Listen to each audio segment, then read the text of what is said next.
Hola, soy Valentina Escorza, actriz, marionetista, autoformada, chilena, y les invito a ver este podcast. Perfecto. Inquieta de nacimiento, del teatro apasionada, emigró con casi nada a buscar conocimiento. A Italia la llevó el viento para nutrirse de experiencia. Actuar tiene su ciencia, nunca dejas de aprender. Vamos hoy a conocer a un artista de excelencia.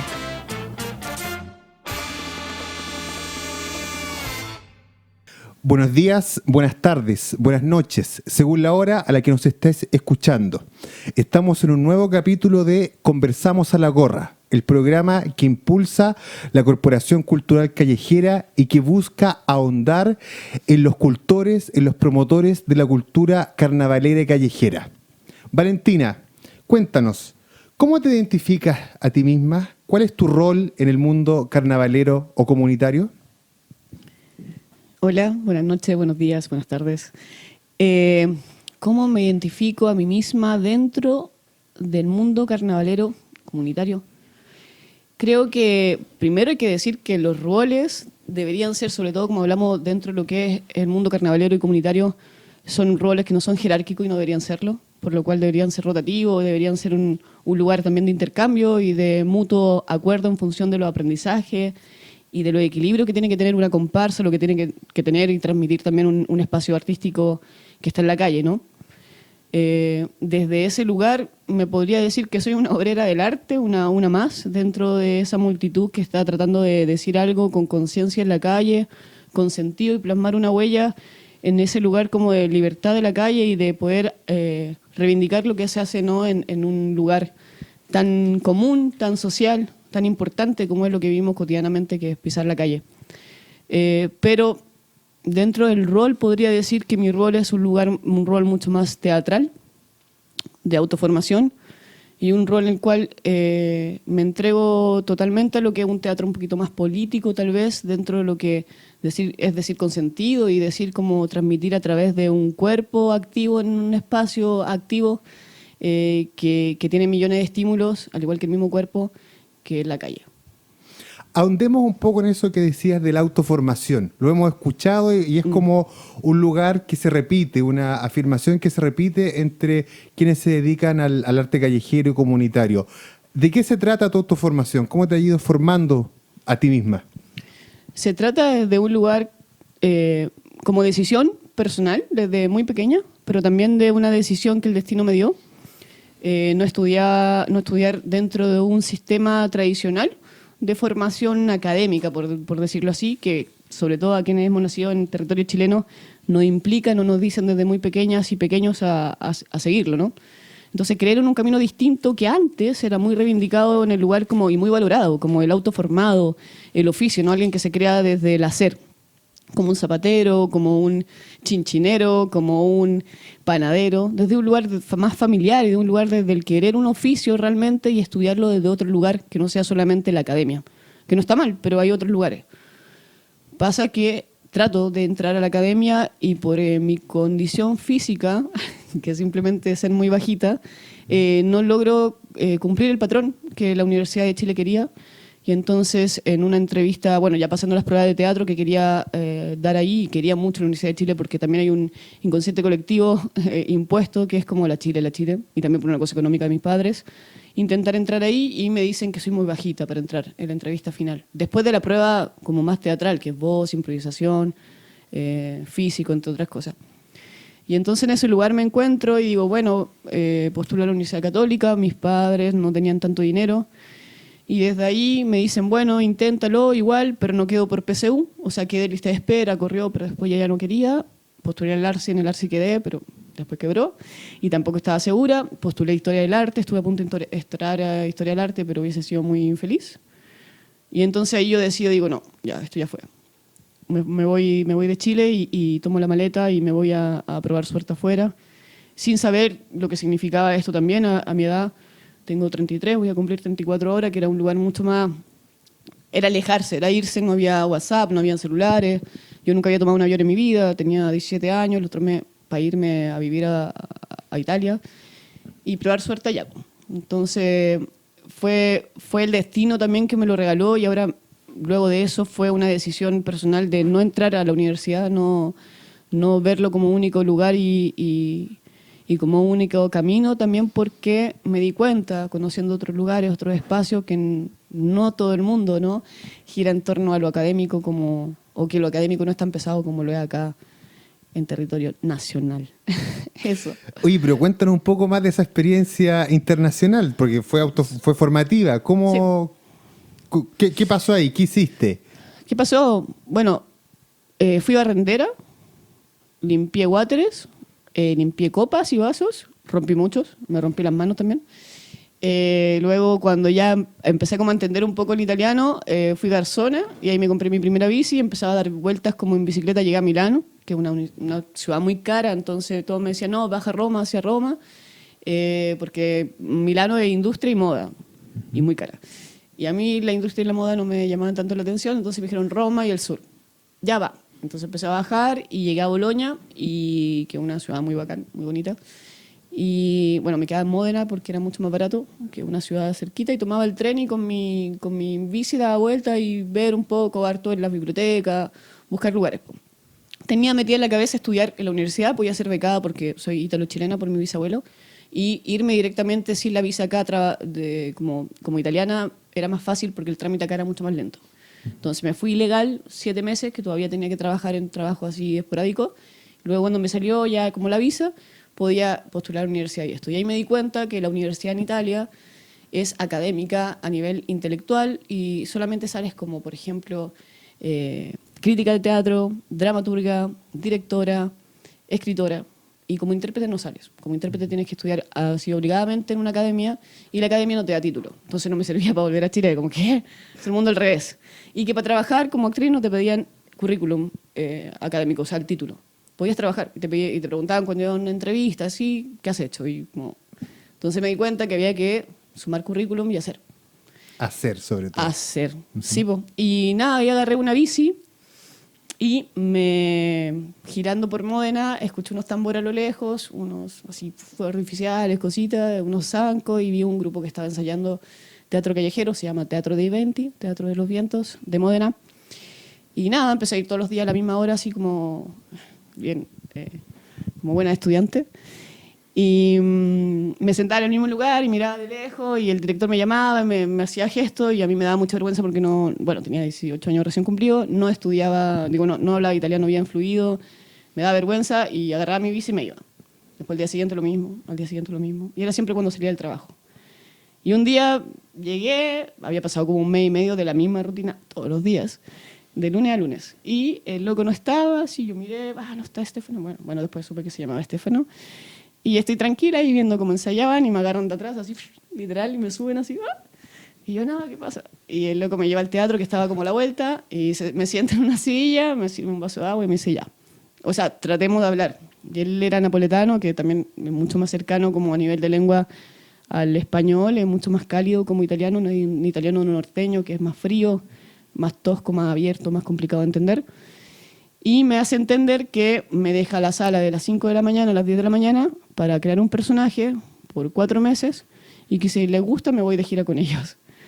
Y yo así como, ¿de dónde creo? O sea, había tomado cursos acá en Balmaceda 1215, intensivo de la Chile de verano y así, pero nunca había como estado en una sala sola tratando de crear algo, ¿no? Que eso es como, ¿cuál es el punto de partida? Entonces, aparte que de 5 de la mañana a las 10 de la mañana, porque a las 10 entraba el grupo, ¿no? Y encima tenía que limpiarlo. Y me dejaban dormir ahí, entonces ya no pagaba arriendo y fue como, boom. Ya. Vale, o sea... Iba coincidiendo las cosas. Claro, tenía que mantener el teatro limpio, era como una barrendera, como la acomodadora del teatro. Bueno, era una salita, no era tan grande. Después yo ahora tiene un teatro más grande. Y podía ver los ensayos de ellos, que es lo que más me gustaba, porque era como, o sea, instintivamente siempre supe que mi tipo de teatro, mi tipo de arte iba a ser distinto, no era tradicional. Y desde chiquita, cuando fui a, no sé, a ver la primera obra de teatro como obligada por el colegio, que fue Sueño de una noche de verano de Shakespeare, aluciné, dije, ¿qué es esta locura? O sea, poder contar una historia desde tu cuerpo y desde la verdad y jugar tanto, o sea, eso me llamó la atención. Y entonces, bueno, nada, fue así, 4 meses, me robé un carro de supermercado con 1 euro, porque se roban pagando. Lo llené de libros y bailaba un vals. Y bueno, acá antes de irme estaba obsesionada con el Divino Anticristo. Lo espiaba todo mucho acá en Santiago. Y lo reproduje con unos trapos, llené el carro de supermercado con libros y bailaba un vals como yo pienso que él hubiese bailado, él hubiese bailado. Y le gustó y me quedé con ellos 6 años y me fui de gira con ellos a Serbia, que fue increíble. Empecé al tiro a hacer un personaje con ellos, el arcángel de una obra callejera. Y ahí me quedé y ellos me formaron, con ellos me formé, con ellos aprendí italiano, con ellos, esa es mi escuela son ellos, que de hecho, cómo está estructurado el Teatro Juventi, lo pueden buscar. Es un grupo de ricerca teatrale, significa un grupo de investigación o de búsqueda teatral, donde se practica un teatro mucho más antropológico, que yo no tenía ni idea de lo que era, que es un teatro que es el estudio de los teatros dentro del teatro, ¿no? No soy cantante, pero tengo que cantar o aprender canciones. No soy bailarina, pero aprendo una danza tradicional. No soy músico, pero aprendo a tocar un instrumento.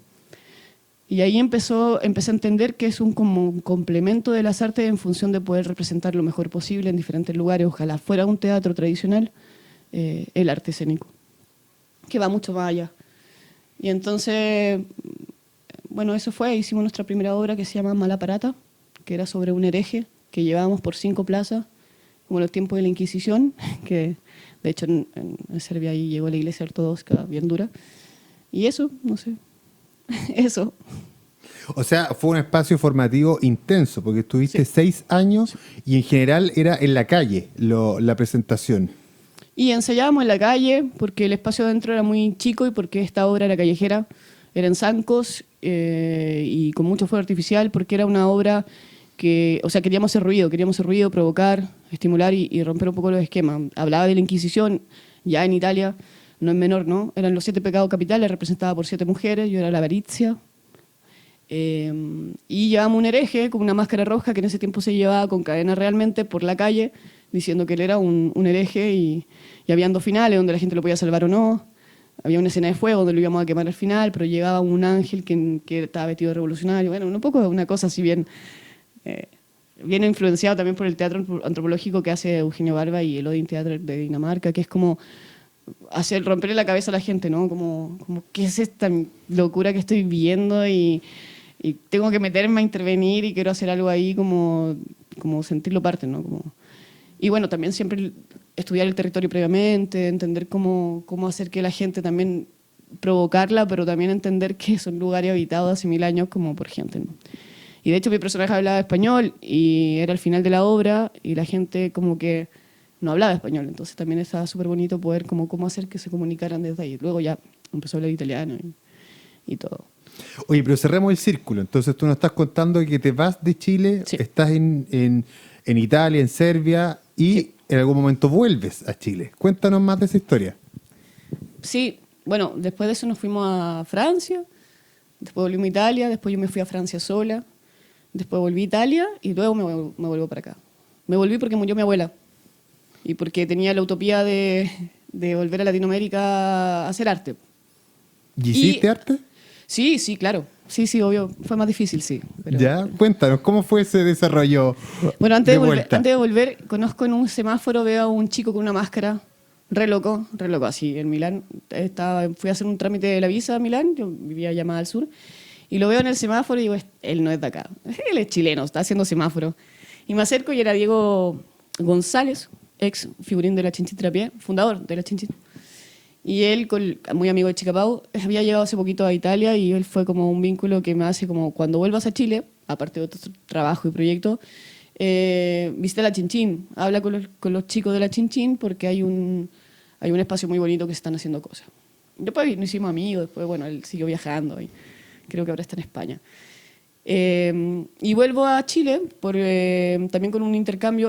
Volví el año anterior a hacer un intercambio con una compañía que se llama La Huella Teatro del Norte. Pasa que cuando estaba allá yo me obsesioné con volver, ojalá con la compañía, para acá y hice un proyecto que se llama Entretejiendo con la Embajada de Chile en Italia. Estaba Claudia Baratini como encargada cultural en ese tiempo, que después fue ministra, bueno.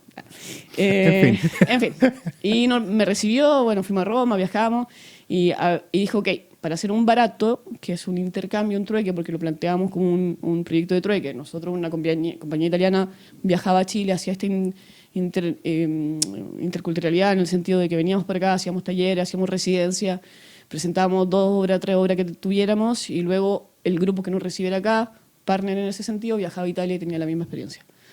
Y queríamos trabajar con el Festival Cielo Infinito de Punta Arenas del Sur, y no engancharon tanto, también porque éramos bastante y el proyecto era muy caro, y no salió, y luego empezamos a buscar para el norte, porque dije el centro no, Santiago no, bien resentida. No, y también porque, bueno, esto del centralismo aquí, todo en Santiago, dije, no, bueno, tiene que ser el sur o el norte, nunca viene una compañía como de afuera que no sea de acá. Y nos contactamos con La Huella Teatro, que es una compañía que hace también un poco de teatro antropológico investigativo del norte, con quienes todavía trabajo. Y Alejandra Rojas prendió enseguida y dijo, bueno, no tengo hora para yo que ustedes vengan acá y esto, pero yo voy. Y fue, y ella vio la obra, vio actuar y dijo, cuando vuelvas a Chile tienes trabajo seguro de inmediato. Entonces, bueno, vuelvo y me vengo a hacer una residencia, me voy al norte, a Antofagasta, y hicimos una residencia en San Pedro, de Atacama, con puros artistas, actores, donde yo dirigí un entrenamiento de 10 días seguido, y luego creamos como un pasacalle, una procesión pasacalle basada en los sueños de Akira Kurosawa, obsesionada siempre con esa película, sobre no sé si han visto la película, si no veanla, es muy buena. Son pequeños cuentos y un cuento sobre una muerte de un viejo oriental, que le hacen una procesión de muerte, pero es muy linda porque está vestido de blanco y no es terrible la muerte, es como la muerte bonita. O sea, bueno, no bonita, es vista como desde el pensamiento oriental, ¿no? Como más libre. Claro, no tan trágica. Claro, no tan trágica. Y nada, pues eso fue. Y entonces ahí cuando vuelvo ya luego, eso fue justo a mitad de año, luego muere mi abuela y digo, tomo la decisión de volver a Chile. Me vuelvo, comienzo a trabajar con la Alejandra Rojas, pero me di cuenta que era muy difícil trabajar en Chile y me ha costado, bueno, cada vez menos, pero me costó mucho porque me fui, o sea, yo no tengo cuarto medio en Chile. O sea, legalmente, como en la cosa formal, sí. Solo cuarto medio. ¿Y eso te implica limitaciones? Sí, hasta el día de hoy, siempre. Ya. Claro. Me ofrecieron trabajar en la UPLA, haciendo clases, pero me castigaban porque no tenía título, entonces me contrataban por proyectos para trabajar en la Facultad de Teatro y me pagaban mucho menos, porque por proyectos te pagan menos, no te pagan como profesora, como extra programático o extra horas. Entonces me empecé a dar cuenta que era muy distinto lo que había vivido allá. Me fui muy chica, bueno, volví chica también, volví a los 24, creo. Y bueno, nada, me di cuenta que después me había picado el bichito del viaje, que quería seguir viajando, seguir autoformándome ya como decisión política y profesional. Me fui a Perú a trabajar con los Yuyashkani, gran grupo que hace teatro antropológico latinoamericano. Después trabajé con el Teatro Los Andes, me fui a tomar unos talleres, luego a Argentina en Timbre 4, con Torcachín, y así, seguir girando un rato. Y en Chile, bueno, también cuando puedo y cada vez que se puede tomar talleres también con diferentes maestros, maestras y también colegas, ¿no? Como seguir trabajando con gente que pueda como aprender desde lo musical, desde lo teatral también, la danza y otros lugares. Oye, pero de Chile mencionaste algo de la Escuela Chinchín Tirapié. Sí. ¿Podés contarnos un poco más qué hiciste ahí? Bueno, con la escuelita, cuando vuelvo, bueno, conocí a la chica Pau y al Diego González. Y fue como, tenés que ir ahí, porque también me obsesioné con el tema de estudiar chinchín, porque allá en ¿cómo se llama? En Italia estuve como, bueno, ahí tuve el primer acercamiento a la trompeta, pero para una obra, pero no me gustaba, la odié, entonces pues la abandoné, después volví. Es un instrumento que me saca y me vuelve y me saca. Y empecé a tocar percusión, porque cuando chica tocaba, entonces conga, timbal y un bongo. Y después de eso, claro, conozco a la chica Pau, chinchinera de la Chinchín, bien, venga la redundancia, y ella me invita como a ser parte de la escuelita, a conocerla, y llego ahí al Patio de los Naranjos, en Usach. Y fue hermoso, fue un lugar muy cálido, muy bonito, también porque se vinculaba directamente con lo que había tratado de hacer desde siempre, en esto de reivindicar un arte más popular y un arte que también se tomara los espacios en función de decir algo con sentido, ¿no? Como, y mezclando las artes también, como esta multiculturalidad artística en la cual todo es bienvenido en función desde que sea desde el oficio, desde la profesionalidad, ojalá, del poder tener la conciencia de lo que significa tomarse un espacio callejero, que es importante, y la responsabilidad que esto requiere también, pues, o sea, de lo que estamos hablando, ¿cachai? Pararse en un espacio y decir algo ya es importante, pues. Entonces, el significado que tiene que ver con pararse mucha gente diciendo el mismo mensaje, y luego reivindicar el lugar en que hacer arte en Chile y en Latinoamérica es un acto revolucionario y un acto de amor muy grande, porque es muy doloroso a nivel emocional, a nivel económico, a nivel profesional,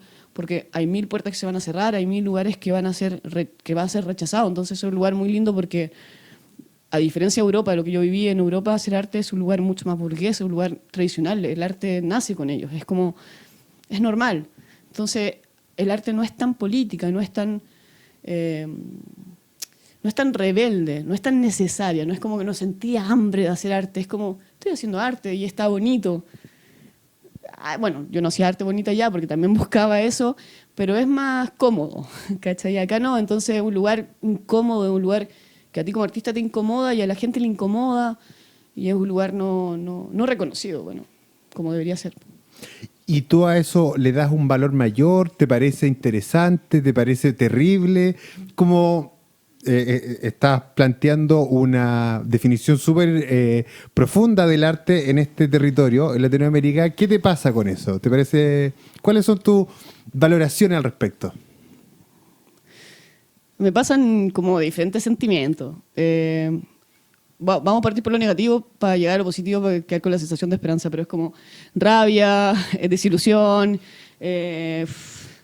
como picazón, como que me pica el cuerpo, como que me da... Bueno, por un lado, eso también está bueno porque como que me dan más hambre, como que me dan ganas de lavarme más, de rascarme más fuerte, de comer más, como cuando hablo de hambre, como de tener hambre de hacer, porque te lleva a un lugar obligado del deber hacer, como no puedo quedarme con los brazos cruzados, tengo que moverme, tengo que movilizarme, no puede quedar así, si no en un espacio en otro, y si no en este otro espacio otro, y generar nuevos espacios, nuevas instancias, nuevos vínculos, nuevos contactos, porque si no tiene sentido. También está el arte más academizado, que también funciona, nunca me acomodó a mí, como a ellos, evidentemente lo que yo hago no le acomodaría jamás, pero sí creo que ese lugar es súper falso en Chile y en Latinoamérica, porque partiendo de que pagáis millones y te endeudas para ser artista, ¿quién puede hacer eso? Muchos de mis colegas no sabría decirte cómo viven, pero seguramente son colaborados por sus familias. Y así tantas otras cosas. Entonces, yo tengo la libertad, la fortuna y desfortuna de no deberle plata a nadie, pero la desfortuna de aquello es que tengo una responsabilidad mayor por tener que marcar mi propio camino cada paso que doy y cada decisión que tomo a nivel artístico y a nivel también humano, ¿no? Como porque es mayor responsabilidad, porque no hay un sistema que te avale ni que te acompañe a hacer o deshacer lo que vas haciendo. Pero sí creo que en Latinoamérica en general se vive eso. Viví en México también mucho tiempo, muy cómoda, o una experiencia totalmente distinta a la de Perú o la de Argentina. Y puedo decir que lo que sí compartí con colegas latinoamericanos en diferentes lugares, sobre todo en Yuyashkani, cuando tomé este laboratorio abierto con pura gente de Latinoamérica hermosa, colegas, es la necesidad de decir lo que pasa acá en este territorio tan hermoso y tan complejo. Yo me siento muy latinoamericana, no tanto chilena, pero más latinoamericana, aunque siempre vuelvo acá, siempre vuelvo, por los amores más que nada, pero sí como lugar como de creación y de...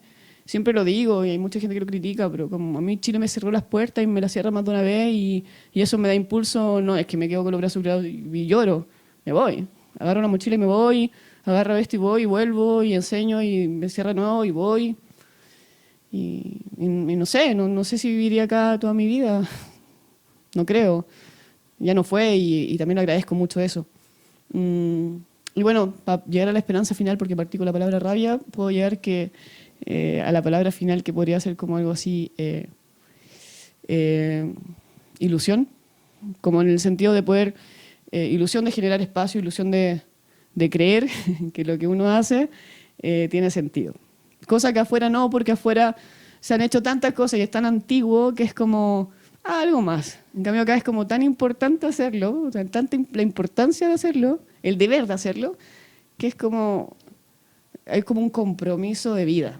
No sé cómo decirlo. Qué poética. Pero quedó muy bonito, de hecho así, hay que decirlo. Ya, Oye, así, sí. hay mencionado harto el hacer, el crear, como una permanente acción. Entonces queremos preguntarte, ¿cómo son esos procesos de creación o de investigación cuando te involucras en ellos? ¿Cómo los abordas? Depende del proceso, depende del proyecto, depende del lugar del proyecto, depende de la gente con la cual trabajo y cómo trabaja en ello. Me ha pasado mucho últimamente que he hecho reemplazos importantes y ahí el vínculo es full retención. Cuando hablamos de retención dentro de lo que es mi ambiente, que el arte escénica es como memoria, mucha memoria corporal y visual de aquello que se está haciendo, luego para partir a la representación, no partir de una representación. Cuando hablamos de creación se parte al revés. Partimos desde la creación, que es un lugar mucho más como desde la investigación, desde lo que significa, cuál es el punto de inflexión del personaje, el punto de inflexión de aquello que se está creando, del guión, de la dramaturgia, del storyboard, de aquello que se quiere contar el director, el productor, los compañeros en general. Entonces depende del proyecto en general. A mí personalmente me gusta partir del cuerpo, soy muy corporal, entonces moverme, jugar y ver cómo el cuerpo en función de la representación de aquello que se está escribiendo. Cuando hablo de guión, no hablo de un guión literario. Yo, el tipo de teatro que mucho más teatro físico, no. Es difícil que el guión pese tanto. El guión va naciendo desde el cuerpo, desde la improvisación con los compañeros, desde la imagen que queremos crear desde la escena, ¿no? Y eso es súper importante, más plástico, más visual, más desde el objeto, etcétera. Creo que eso, pero hay muchos puntos de partida. Y cuando se trata de espectáculos o de presentaciones estrictamente callejeras, que son para el carnaval, para mostrar en el espacio público, ¿hay alguna característica especial en términos creativos o también es muy diverso? En mi experiencia como figurina o como mascarera, marionetista, bueno, el objeto. Siempre hay un objeto que va a hacer que se agrande un poco más la representación artística solo física. Entonces puede ser, bueno, un juguete carnavalero o una máscara. Cuando hablamos de teatro de imagen también, las máscaras, las marionetas, todo este mundo como plástico del teatro que se ha generado de hace muchísimos tiempos es un lugar mucho más bonito, de hecho como un lugar como que meto un objeto en función, como esto mismo, meto esta escenografía, meto este objeto en función de aquello que quiero decir. Obviamente lo pusieron porque estamos hablando de arte escénica y algo quiere decir, que lo hayan puesto ahí. Como la decisión de poner un objeto que pueda apoyar un poco y a representar este discurso que quiero decir mayormente. Y lo otro es lo político. Siempre hay un discurso político porque la calle es política y todo es político. Cuando hablo de política no estoy hablando de un partido político, te estoy hablando del decir con sentido y con una ética personal y grupal que un colectivo genera, ¿no?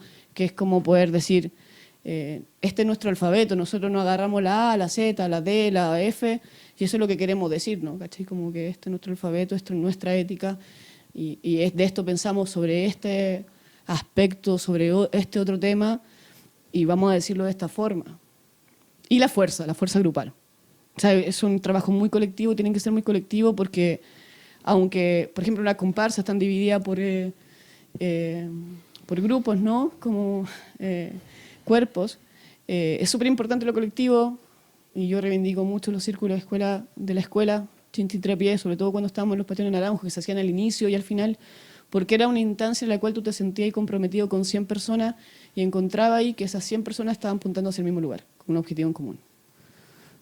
Eso. O sea, eso sería como la magia de la calle también. Sí, como... el objetivo en común, ese espíritu colectivo de alguna manera, ¿no?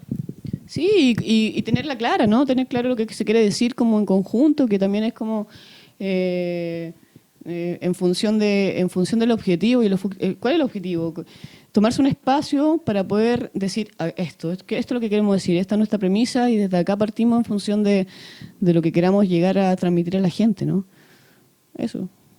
Oye, y justamente en eso de tomarse el espacio, ¿cuál es el sentido que tú le ves a el ocupar el espacio público? ¿Por qué ocuparlo en el espacio público y no volcarse a los teatros? Que es como la contraposición más simple o que a uno primero se le ocurre. Pero ¿hay algún sentido profundo en la ocupación del espacio público? ¿Cuál es tu opinión al respecto?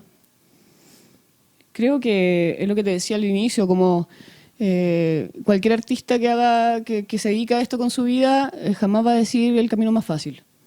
Es como que podemos cruzar de aquí. Yo puedo ir de acá a tocarte y darte un abrazo, probablemente dé la vuelta por fuera de la mesa. Porque tal vez esto es muy fome, muy rápido, muy invasivo. Entonces voy a generar un ambiente distinto y voy a tratar de abrazarte por el lado de acá y voy a ver qué pasa en ese momento. Y creo que al artista latinoamericano las cosas fáciles no le gustan. Por algo decidió ser artista en Latinoamérica. Por eso decidimos volver y estar acá. Creo que... O sea, partiendo desde que no nos gusta lo fácil, supongo, a mí no me gustan las cosas fáciles, tampoco quiere decir hacerse un drama, lo complejo no tiene por qué ser negativo, lo complejo puede ser sino como reflectivo, como difícil, no sé, se me vienen como palabras, como esto del hambre, de tener hambre de aprender, hambre de hacer, y hambre de crear instancias, ¿cachai? Que puedan generar lugares en función de aquello que se quiere decir, ¿no? Y no sé, por otro lado también creo que es fundamental tomarse los espacios públicos, sea cual sea. El teatro, dentro del teatro se ha hecho tanto y se hace tanto. Y en Chile es caro. Es caro para hacerlo y es caro para ir a verlo. Es muy poco real. Es tan falso porque un actor no puede pagar ir a ver a sus colegas. Porque no tiene dinero, porque no gana dinero. Y el actor que está haciendo teatro en un teatro gana poco dinero. Entonces es un círculo vicioso de poco dinero y de un desgaste energético muy grande. Entonces, ¿por qué necesitamos seguir haciéndolo allí? Ahora, no está mal. Es como ir a un museo, pero ¿qué pasa si sacamos un museo fuera del museo? Se puede hacer. ¿Y qué sucede? Y si mixturamos las situaciones y si ponemos obras artísticas afuera, como se han hecho últimamente, ¿no? Como Museo Cielo Abierto en San Miguel, en otros espacios, sucede algo, y sucede algo que cambia y genera un cambio en lo comunitario, en la comunidad se siente con mayor color, ve algo distinto. Entonces, tu mensaje directo, ves la respuesta inmediata en la gente y te sientes más útil, supongo. O sea, útil en el sentido de decir como estoy dejando un granito de arena que tiene sentido, ¿no? Ahora, no digo que hacer teatro callejero o estar en la calle o hacer comparsa sea más fácil, creo que es más difícil y por eso te he hablado de lo complejo y del camino más largo, porque creo que estamos hablando de un arte compleja, sobre todo en estos territorios donde siempre va a estar la yuta corriéndote, donde siempre van a estar, no sé, los conflictos de los espacios que se habitan, la responsabilidad de habitar un espacio, pero la necesidad de tomarlos también tiene como habla desde un lugar como del impacto directo hacia la comunidad, hacia la gente, que no pase desde un lugar burocrático, un lugar como cerrado, academizado. Que quien pueda ir a ver teatro solamente sea la clase alta y no la clase baja, y que quien pueda ver teatro sea solamente la gente que se organiza un día para ir a ver el teatro. Jamás una familia en Chile o Latinoamérica va a poder pagar una familia entera ir a ver teatro. Jamás, porque es muy caro. Con suerte va una persona de la familia o dos. Entonces, ¿qué prefieren? Ir al cine, basura, o quedarse en la casa a ver Netflix, algo que no sirve mucho, algo muy comercializado. Entonces, ¿qué hacemos? ¿Cómo logramos llegar a esa familia? ¿Y cómo le enseñamos a esa familia también a pagar en una gorra, en una rueda, lo que debería pagar? ¿Y qué es lo que debería pagar? Para una familia popular te aseguro que 3.000 pesos ya es bastante, pero entonces el que tiene más que pague más. ¿Por qué no? Entonces, como también lograr entender que la educación a nivel económico, la educación como de espectadores, la educación de habitar estos espacios públicos, pasa desde antes, viene desde antes. Y eso lo vamos haciendo los mismos artistas, porque en este país nunca se ha enseñado y nunca se ha dicho. Algo Andrés Pérez insinuó en su momento, y lo agarraron y se lo llevaron a Francia, porque acá probablemente hubiese seguido luchando por el Teatro Recoleta, que nunca se lo dieron, ¿cachai? No sé, creo que es una decisión, y él volvió y siguió haciéndolo, o la Violeta. Entre otras, pero el territorio, o sea, ¿por qué hacemos arte? No es la pregunta, lo hacemos por la gente, para la gente, o para generar un cambio en un otra. Y eso, lo más directo es ir a la gente, con la gente, y estar con la gente. Y eso solamente en un espacio público creo yo que se puede vivir realmente sin una jerarquía y sin un lugar como de élite.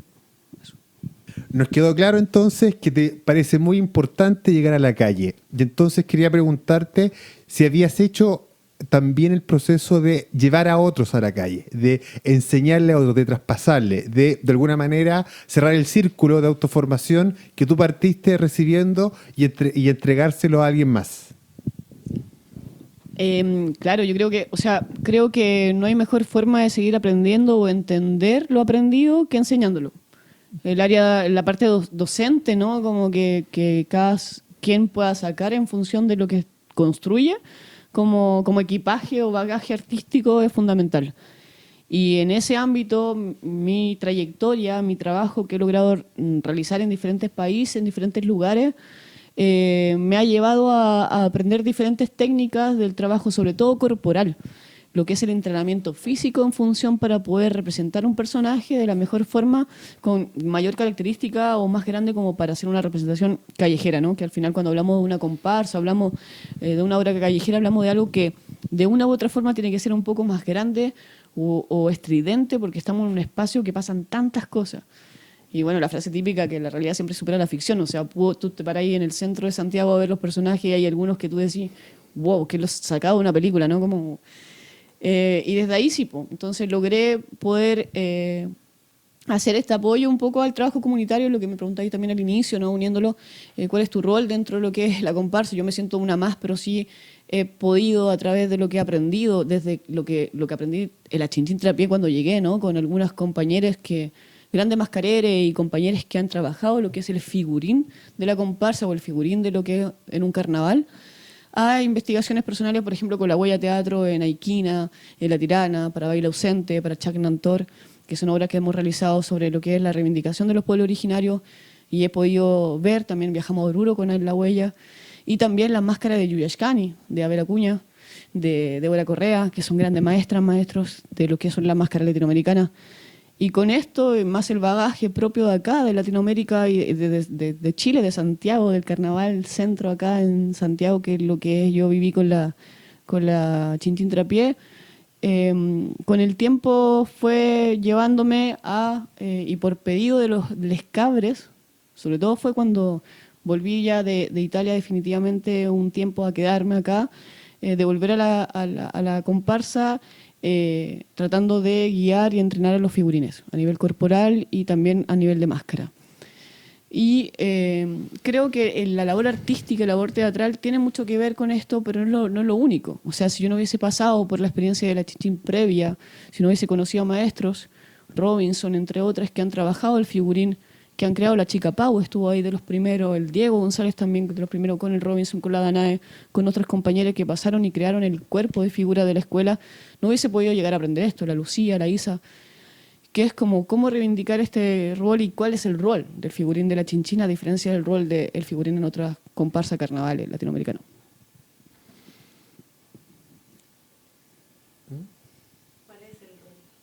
¿Cuál es ese rol? Claro.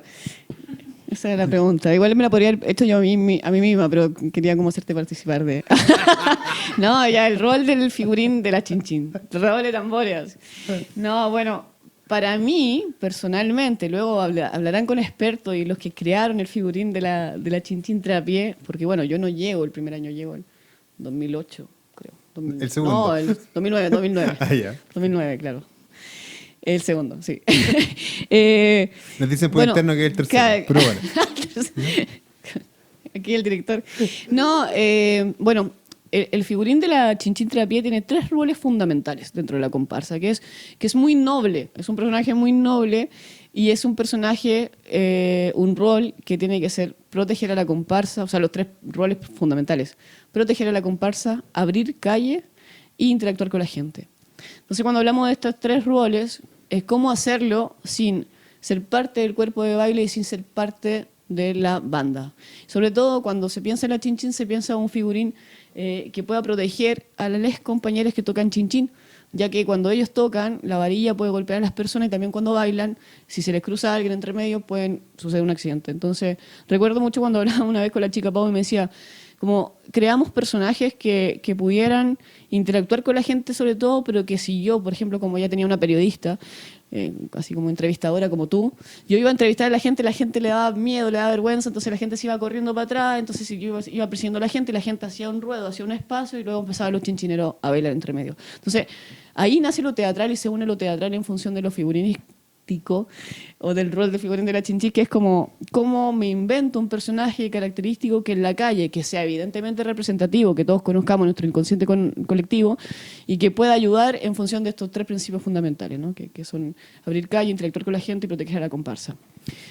Y luego, bueno, nace con el Robinson también un entrenamiento que parte mucho más ligado a lo teatral, también el que viene de los mendicantes con la Danae, que viene de lo teatral, y yo lo digo porque también en algunos momentos se discute sobre ¿es teatral, no es teatral? No, no es teatral, no nace del teatro directo, pero sí nace con influencias teatrales, ya que parte, no sé, como de grandes teóricos teatrales como el teatro del absurdo, como Beckett, como el italiano que se me acaba de olvidar, hermoso, Robinson me va a odiar, bueno, lo voy a pensar un rato, Dario Fo, y que hablan desde una crítica social, política, artística, que es como me pongo en la calle, como me planteo en un espacio, en función, como abro un espacio, en función de representar a un personaje. ¿Qué pasa? Que al ponerme una máscara no puedo hablar y no puedo representar con mi rostro como sería tan fácil. Entonces lo corporal toma un rol fundamental y empiezo a unirme a lo bufonesco, a lo irónico y a la sátira. Entonces empiezo a representar a ciertos personajes desde un lugar como burlesco. O yo lo llamo bufonesco porque el bufón, a diferencia de un clown, es un personaje que te está diciendo una verdad terrible y tú te muerdes de risa y te está metiendo una puñalada así por detrás. Porque cuando tú te vas, dices, oh, ¿por qué me reí por esto? Porque me duele esto, pero me causó risa. Qué terrible. Y entonces la gente se va con una sensación de no me puedo reír de esto, pero tengo mucha risa de esto, pero no me puedo reír. Como cuando alguien se cae, ¿no? Que te da risa y tú dices, no me puedo reír. Eso es lo que hace el bufón, ¿no? A diferencia del clown, que el clown te genera risa, desde el placer. Y eso el figurín de la Chinchis lo tiene mucho, que es esta ironía, representar, burlarse de la sociedad un poco, del sistema. Y ahí nacen personajes como los perros pacos, los perros marginales, las calacas, bueno, ángeles y demonios, monos, entre tantos otros, que es como también poner un personaje que sea enmascarado, pero que sea súper político, o sea, súper representativo. Y ojalá no con parches, sino que con su entorno entero pueda decir. Y el otro también es que un personaje, cada quien es figurín en la comparsa, el Chinchis Trapié, creas todo, desde su calzado hasta su máscara. Y ese es un lugar muy bonito, se hace colectivamente, pero sobre todo es personal porque es una investigación previa con ejercicios como la pasarela, con una bitácora de cada figurín, donde tú tienes que presentar a tu personaje, tienes que hacer un storyboard, un prototipo, un diseño previo, presentarlo al grupo, si están de acuerdo o no, para luego representarlo con diferentes ejercicios antes de sacarlo a la calle y ver si funciona. Oye, si algo nos ha quedado claro en esta conversación ha sido justamente esa complejidad del trabajo artístico, de la calle, de la acción comunitaria, y como tú lo decías, de este dolor y esperanza que se vive al mismo tiempo. Queremos agradecerte, Valentina, tu participación, tu ánimo, tus ganas de conversar con nosotros. Esta es una serie de distintas conversaciones que buscan justamente ahondar en el arte callejero, en el arte comunitario. Y para cerrar este espacio queremos ofrecerte el micrófono y que nos cierres tu intervención con lo que tú quieras decir, con lo que tú quieras comentar de alguna manera de síntesis o de recapitulación de los muy diversos y amplios temas que hemos tocado, que hemos abordado, de todo, desde la historia personal hasta el posicionamiento más colectivo. Te agradecemos tu participación y te escuchamos. Vale, muchas gracias, Ignacio Javier, por tus palabras, por la invitación a todos, todas. Y bueno, nada, ¿qué puedo decir? Tómense la calle, en la calle sin permiso, yo me busco, yo organizo, no sé. Y bueno, tratemos de continuar haciendo arte, Latinoamérica resistente, consciente, y que no perdamos la esperanza de generar nuevos espacios, instancias de aprendizaje, de intercambio, de traspaso de aprendizajes, como lo que es el mundo del carnaval, el mundo callejero, el mundo comunitario de las artes callejeras, y valorar esta instancia, este espacio, porque es súper importante. O sea, poder generar lugares de conversación, de demostración, mostrar el arte que se genera de parte de los pares y los colegas en función de esta resistencia artística y en función de reivindicar el arte como un lugar que tiene que ser bien pagado, que tiene que ser politizado, que tiene que ser reconocido, no solamente a nivel nacional, sino a nivel internacional, como un lugar en el cual se puede hacer teatro callejero, se puede hacer arte de comparsa callejera, y las calles están para tomarlas porque son bonitas y está muy gris y hay que llenarla de color. Así que eso, nada, gracias por la invitación, gracias a ti por el tiempo, a la gatita por su templance tranquilo y a todo. Eso. Valentina Milleray, muchas gracias. Muchas gracias. El arte no es un delito en los grandes escenarios, tampoco en el canto diario de las calles que transito. Conocimiento infinito de la esquina y la vereda. A cambio de unas monedas dejamos la lengua que corra, conversamos a la gorra de las artes callejeras.